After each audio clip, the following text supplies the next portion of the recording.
Hi hello welcome back to my channel Hanvita's collection. ఈరోజు ఈ వీడియోలో అలిగేటర్ క్లిప్ మేకింగ్ చూపిస్తానండి. ఈ అలిగేటర్ క్లిప్ కోసం నేను 4x4 స్క్వేర్ షేప్ తీసుకున్నానండి సెరామిక్. అలాగే 6K I shape pink colour, 3mm round shape తీసుకున్నాను సెరామిక్. ఈ డిజైన్ అనేది చాలా సింపుల్ అండి, బిగినర్స్ కూడా ఈజీగా చేసేయచ్చు. మన పేజ్లో ఎటువంటి డిజైన్ అయినా కస్టమైజేషన్ అనేది అవైలబుల్గా ఉందండి. మీకు నచ్చిన డిజైన్ కానీ కలర్ కానీ మేము కస్టమైజేషన్ చేసి ఇస్తాము.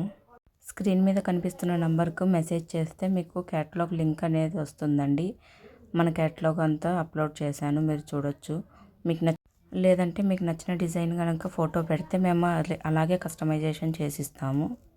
మీకు నచ్చిన డిజైన్ అలాగే సైజెస్లో కస్టమైజేషన్ అవైలబుల్గా ఉంటుంది. చూసారా అండి, ఇలా లాస్ట్లో 3mm షేప్ని స్టిక్ చేసుకున్నాను, అంతే design. Don't forget to like, share and subscribe to my channel Hanvita's collection.